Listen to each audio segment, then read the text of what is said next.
The moment Dorian Hayes stepped into the grand ballroom of the St. Regis Hotel, he knew he didn't belong there, not really. The chandeliers sparkled like constellations, the room filled with the scent of expensive perfume and aged champagne. Men in tailored tuxedos shook hands, discussing business deals disguised as philanthropy, while women in designer gowns draped themselves in conversation, their laughter practiced and polished. Dorian had been to enough charity galas to know they weren't really about charity. They were about appearances, power, and the silent competition of who could donate the most without seeming like they cared. And yet here he was, a young millionaire with a reputation for keeping to himself, standing in the middle of it all. "Dorian, you made it," a familiar voice called. He turned to see Mark Caldwell, an older business associate, grinning at him. "Didn't think these things were your style." "They aren't," Dorian admitted, adjusting the cuff of his suit. "But my assistant insisted I start networking more," Mark chuckled. "Well, if you're looking for a distraction, they have a silent auction in the back." "Some interesting pieces tonight." Dorian nodded, already planning his escape. He wasn't here to mingle. He'd make a generous donation, shake a few hands, and leave. But then, across the room, he saw her. She wasn't like the others. She wasn't draped in diamonds or wrapped in silk. Her dress was simple, elegant, but clearly not designer. Her dark hair was pinned up carelessly, as if she hadn't spent hours in front of a mirror. She stood near the refreshment table, staring at a tray of hors d'oeuvres with an expression of uncertainty, her fingers nervously clutching a half-filled champagne flute. Dorian had spent years perfecting the art of reading people. This woman didn't belong here either, and that intrigued him. Before he could stop himself, he was moving toward her. She spotted him when he was only a few feet away, her eyes widening slightly. Up close, she was even more captivating. Not in the way the other women in the room were, with their polished perfection, but in a way that felt real.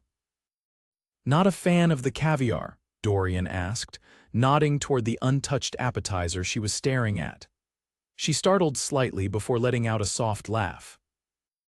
"Is it that obvious?" "Painfully," she sighed, setting the flute down. "I didn't think anyone actually ate this stuff." "They don't," he said, smirking. "They just pretend to." That made her grin. "Good to know." Dorian tilted his head. "You don't look like the usual gala crowd." Her smile wavered slightly. "Is that a polite way of saying I don't belong?" "Not at all," he said smoothly. "I meant it as a compliment." She studied him for a moment before offering her hand. "Sienna Blake." He took it, noting the contrast between her warmth and his own cool composure. "Dorian Hayes." Recognition flickered in her gaze. "The Dorian Hayes." "The investment guy," he arched an eyebrow. "That's one way to put it." She let out a breath. "Wow, I thought you were some kind of urban legend. Disappointed?" "Not yet," she teased. Dorian chuckled, intrigued by how easily she disarmed him. "What brings you here, Sienna?" She hesitated before answering. "I volunteer at the shelter this gala is raising money for." That caught him off guard. "You work there?" "Not exactly," she admitted. "I live there too." Dorian's chest tightened slightly. He hadn't expected that. She must have seen the flicker of surprise in his expression because she quickly smiled, as if trying to downplay it. "It's temporary. Just until I get back on my feet." Dorian didn't know why, but something about that unsettled him.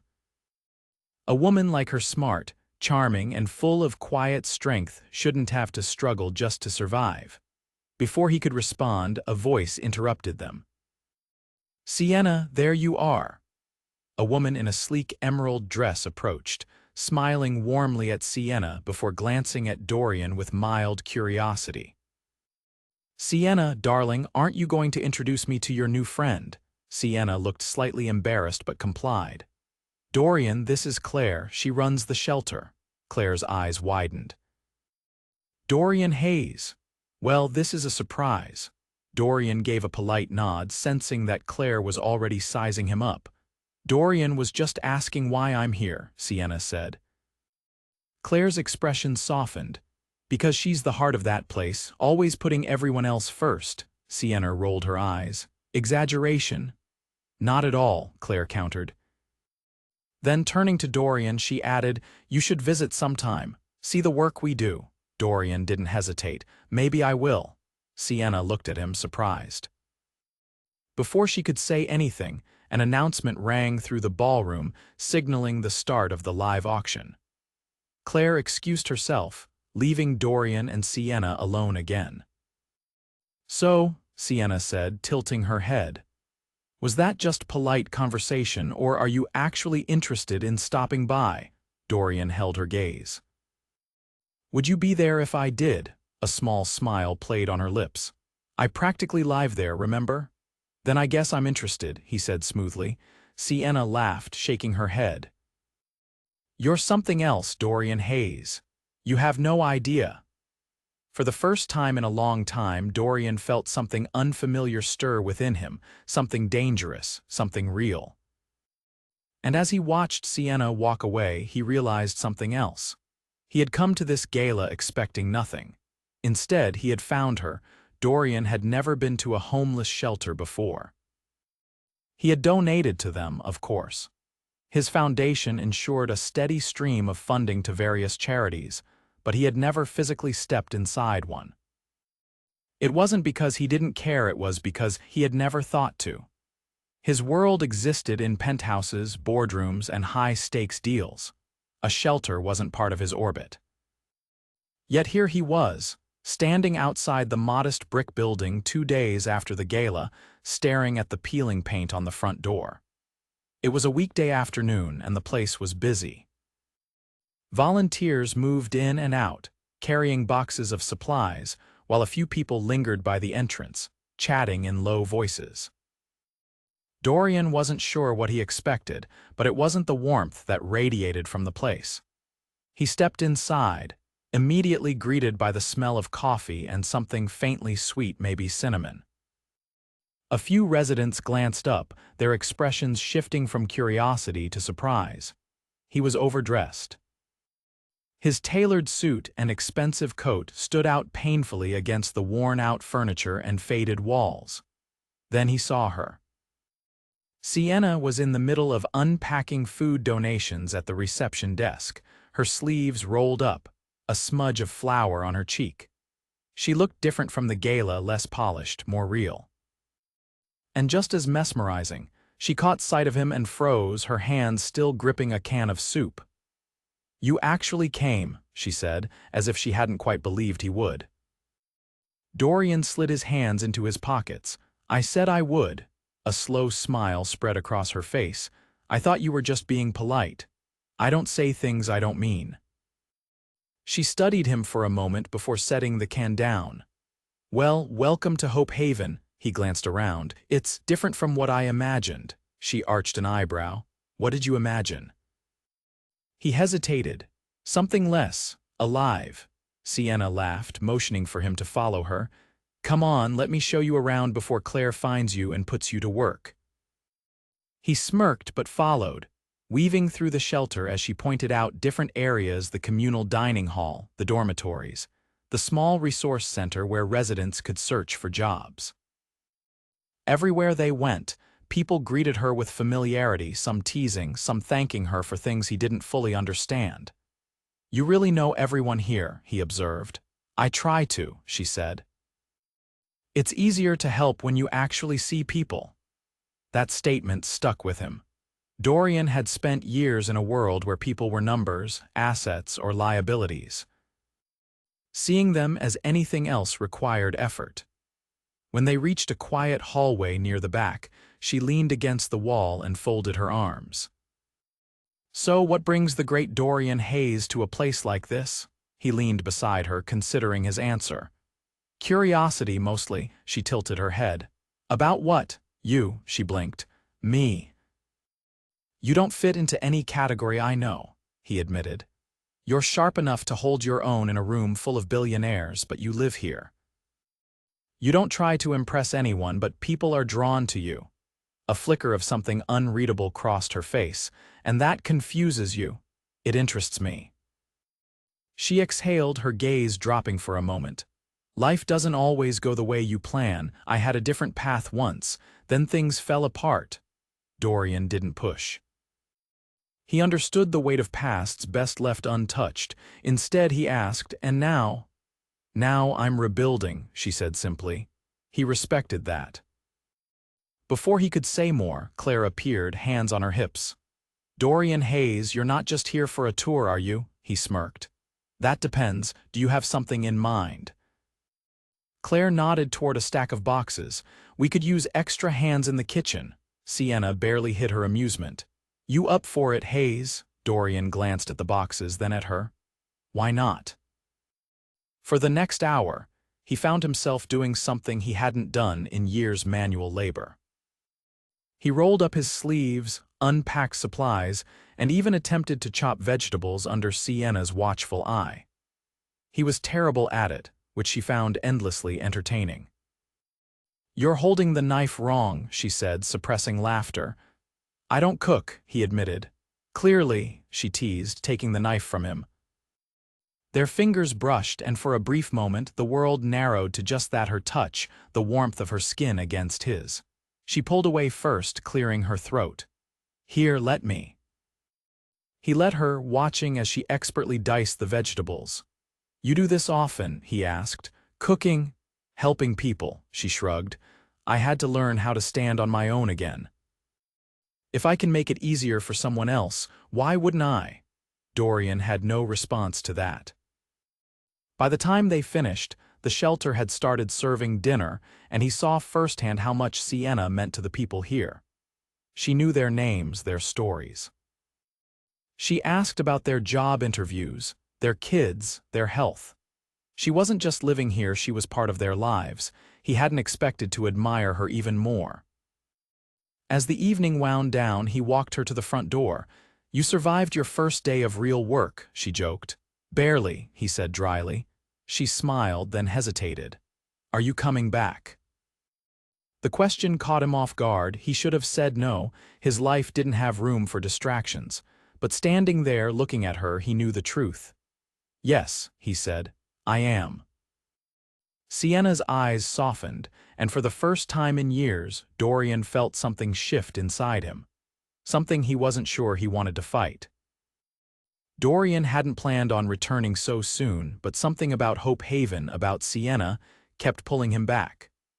A week after his first visit, he found himself outside the shelter again. This time, he came prepared. He wasn't just here to observe, he was here to do something real. When he stepped inside, the energy was different. The usual hum of conversation was tinged with tension. Volunteers moved quickly, whispering among themselves, their faces tight with worry. He spotted Sienna near the front desk, deep in discussion with Claire. The moment she saw him, relief flickered in her eyes. "You're back," she said, but there was no teasing in her voice this time. "What's going on?" he asked, glancing around. Sienna exchanged a look with Claire before answering. "The shelter is in trouble." Dorian's jaw tightened. "Explain," Claire exhaled. "We just got word. The building's lease is up in 2 months, and the landlord is refusing to renew. He's selling the property to developers." Dorian's mind immediately calculated the implications. If the shelter lost its space, dozens of people would be displaced, left scrambling for another place to go. "What are your options?" he asked. Sienna's shoulders tensed. "We've been trying to negotiate, but the price they're asking is impossible. Even if we fundraised non-stop, we wouldn't come close." Claire nodded grimly. "And finding another location that's affordable and big enough, almost impossible." Dorian's instincts kicked in. He had built his empire by solving impossible problems. This was just another challenge, except this time it wasn't about profit. "I want to see the numbers," he said. Sienna blinked. "What?" "The sale price, the financials." "Show them to me." Claire hesitated before nodding. "Come with me." She led him to her office, a cramped space filled with paperwork. She handed him a folder, and Dorian flipped through the documents, his sharp eyes scanning the figures. The asking price was high, intentionally inflated to push them out. Typical. He closed the folder. Who's the seller? Claire sighed. A real estate firm called Westbridge Holdings. Dorian's expression darkened. He knew them, and they knew him. Sienna watched him carefully. You look like you have an idea, he did. I need a meeting with Westbridge, he said. Today. Claire raised an eyebrow. You think you can negotiate with them? Dorian smirked, his confidence unwavering. I don't negotiate, I win. Sienna exhaled, studying him. Why are you doing this? He met her gaze, and for the first time he let her see the truth. Because you care about this place, he said simply. And I care about you. Sienna's breath caught, but before she could respond, he was already dialing a number. He had a battle to win. 2 hours later, Dorian walked into Westbridge Holdings' sleek glass office, his presence commanding. The CEO, Richard Langley, greeted him with a smile that didn't reach his eyes. Dorian Hayes, to what do I owe this unexpected visit? Dorian didn't waste time. Hope Haven. Richard leaned back in his chair. Ah, you're here about the sale. Dorian's stare was ice. Cancel it, Richard chuckled. It's nothing personal, just business. The property is valuable. We have bigger plans. Dorian's lips curled slightly. Your plans just changed. Richard raised an eyebrow. And why would we do that? Dorian placed a document on the table. Because I just bought out your company's largest investor. Richard's expression froze. Dorian leaned forward.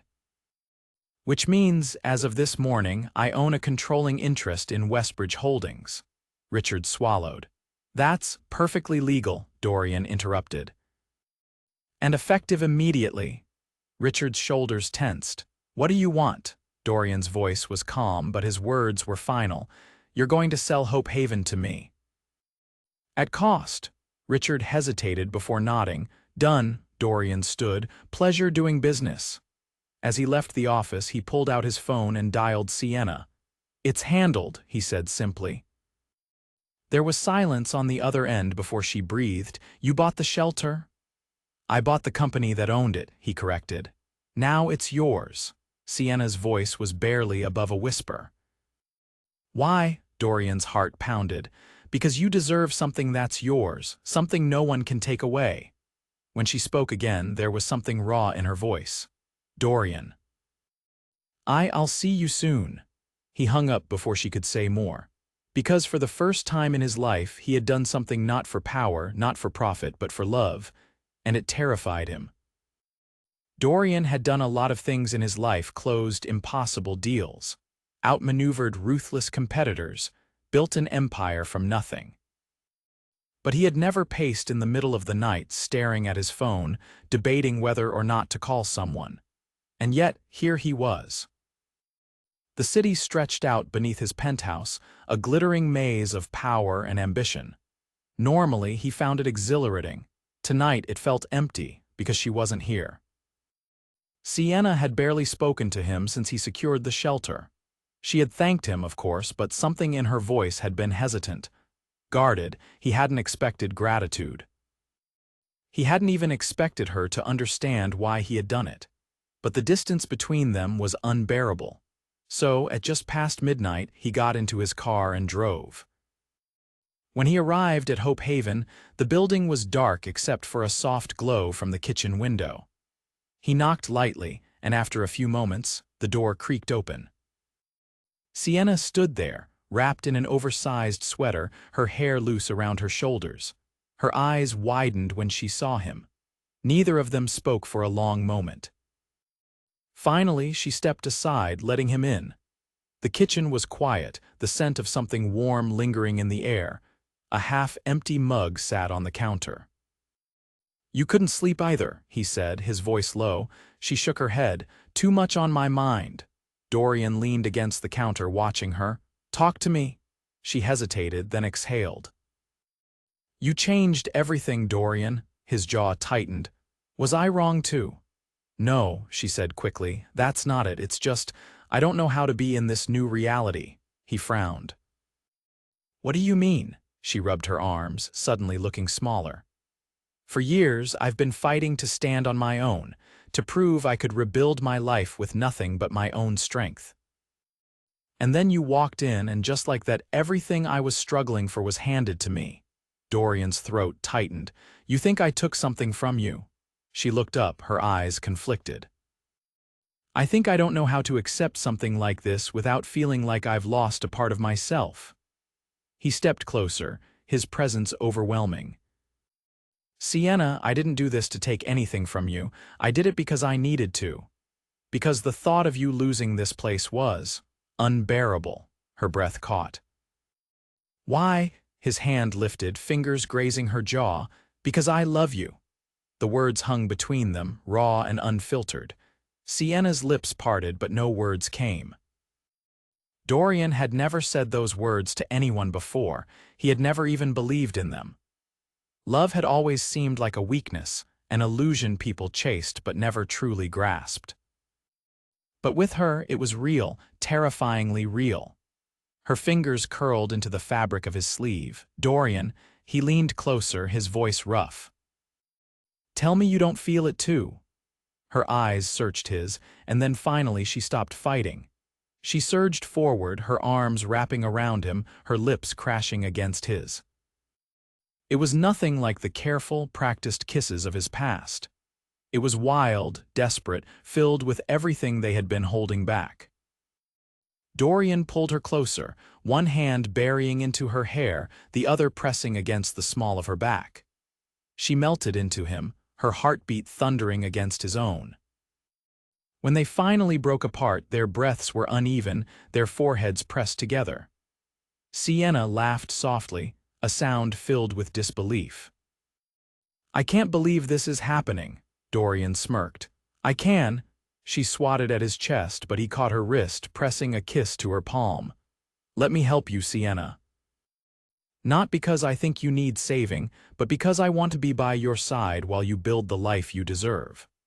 Her eyes softened, and for the first time since he had met her, he saw it trust. Real, unguarded trust. She nodded slowly. Okay, Dorian exhaled, the tension in his chest finally easing. Good, because he wasn't going anywhere, and neither was she. Dorian had never been patient, but when it came to Sienna, he found himself willing to move at whatever pace she needed. Days passed, and things between them shifted in a way that was both subtle and monumental. She didn't pull away anymore. She didn't hesitate when he reached for her hand, or when he looked at her like she was the only thing in the world that mattered. But she still wasn't fully his. Not yet. One evening, he picked her up from the shelter after her shift. She had agreed to dinner, and for once, he wasn't taking her somewhere drenched in luxury. Instead, he brought her to a quiet bistro nestled in a corner of the city where no one would recognize him, where they could just be two people trying to figure out what came next. Sienna eyed the candle flickering between them, her fingers tracing the rim of her glass. You're different here, she murmured. Dorian arched a brow. Different how? She considered him, her gaze sharper than most people dared to look at him. Less composed, less untouchable, he smirked, but the expression didn't quite reach his eyes. Maybe I don't want to be untouchable with you. Her lips parted slightly, but she didn't look away. That sounds dangerous. For who? For both of us. Dorian leaned forward, his voice low. You're afraid of what happens if you let me in. Sienna exhaled, setting her glass down. I've spent so long fighting to stand on my own. I don't know how to need someone. He reached across the table, his fingers brushing hers, grounding her. Then don't need me, Sienna, just want me. Her breath hitched. And then, just like that, the last of the walls between them cracked. After dinner, he walked her back to the shelter, the city quiet around them. She stopped just outside the entrance, hesitating. Dorian waited, sensing she was on the verge of something important. Finally, she looked up at him. Come inside. It wasn't just an invitation, it was trust. Inside, the shelter was quiet, most of the residents already asleep. She led him to a small, cozy room tucked away in the back, nothing like the grand spaces he was used to. There was a twin-sized bed, a bookshelf filled with worn paperbacks, and a single window overlooking the street. "This is where you live," Dorian said softly, taking it all in. Sienna nodded, leaning against the doorframe. For now, he turned to her, searching her face, and after, she swallowed. After. I figure out what comes next. He stepped closer, his hand lifting to brush a strand of hair behind her ear. I want to be part of that. Sienna's lips curved slightly. You already are. Something in his chest loosened at her words. She exhaled, her hands resting lightly against his chest. You know, I never expected this. Dorian's fingers traced the line of her jaw, his voice rough. Neither did I. She let out a soft laugh. A millionaire walking into a charity gala and falling for a woman who had nothing. Sounds like something out of a story. His gaze darkened. You were never nothing, Sienna. She stilled, something breaking open in her expression. And then, slowly, she pulled him inside, closing the door behind them. For the first time, there were no barriers between them, no past, no fears, just them. And for Dorian, that was enough, more than enough. The morning after Sienna let him in, truly let him in, Dorian woke to the unfamiliar sound of city life from outside her small window. It was different from the silence of his penthouse, different from the way the world usually greeted him. For a moment, he didn't move, his gaze tracing the soft curve of her shoulder where the early sunlight kissed her skin. She was still asleep, her breath even, her body tucked against his. It felt impossibly natural, as though this was where he had always belonged. And for the first time in years, Dorian Hayes didn't feel restless, but reality had a way of creeping in. Sienna stirred, her eyes fluttering open. There was a brief moment of disorientation before she realized he was still there. A slow smile tugged at her lips, and it nearly undid him. I half expected you to disappear, she murmured, sleep thick in her voice. He brushed a thumb over her cheek. I don't run. Her fingers curled lightly against his chest, her expression unreadable. Neither do I. It was a promise, one neither of them had to say aloud. But the world outside their little bubble wasn't waiting. By mid-morning, Sienna had obligations at the shelter, and Dorian had been avoiding calls from his office. As much as he wanted to stay wrapped in this new reality, the rest of his life demanded attention. Still, as she walked him to the door, something unspoken lingered between them. She hesitated before speaking. What happens now? Dorian didn't hesitate. Whatever you want. A flicker of uncertainty crossed her face. And what if I don't know yet? He smirked, but there was nothing teasing about it. Then I'll wait. Sienna searched his face as if trying to determine if he meant it. Whatever she saw there must have been enough because she exhaled, something in her shoulders relaxing. Okay, she said softly, and that was enough. The next few weeks shifted everything. Dorian didn't disappear back into his world of high-stakes deals and cold negotiations. He made space in his life for her real space. And Sienna, despite her initial hesitation, let him. They built something between them that was neither rushed nor hesitant. It was steady, growing in the quiet moments when he helped her at the shelter without being asked, when she met him for late-night dinners, when they argued over which movie to watch in his penthouse only to end up wrapped in each other instead. But there were still challenges. Despite his influence, Dorian knew Sienna was determined to keep her independence. He never tried to take that from her, never once used his wealth as leverage. But that didn't mean he wasn't watching. One evening, he arrived at the shelter to pick her up, only to find her engaged in a heated conversation with Claire. From the tension in Sienna's shoulders, it wasn't a good one. Claire noticed him first, offering a tight smile before excusing herself. Sienna rubbed at her temples, sighing. Dorian didn't ask, he simply waited. Finally, she looked up at him. The shelter's funding is still tight. Even with the building secured, we need more resources. His expression remained unreadable. And you're trying to fix it alone. She shot him a wry look. You know me, he did, too well. Dorian crossed his arms, considering. What would help? Sienna hesitated, then sighed. More corporate sponsors, more long-term donors. But we're not exactly a priority for most of them. Dorian tilted his head, and if someone were to make them pay attention, she narrowed her eyes. Dorian, he smirked. I'm not pulling strings, I'm giving them a reason to invest. Sienna exhaled, but there was no real fight left in her. She knew as well as he did he could make things happen, and he did. By the end of the month, Hope Haven had secured 3 new corporate donors, thanks to a charity Gala Dorian happened to organize. He never took credit, but Sienna knew.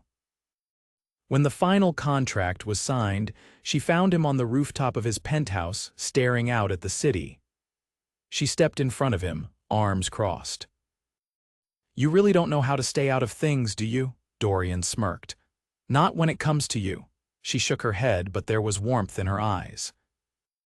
You're impossible, and you love it. Sienna went still, her breath catching. Dorian didn't move, didn't look away. Say it. Her throat worked, but she didn't drop her gaze. I love you, Dorian exhaled, something deep inside him settling. He cupped her face, his voice rough.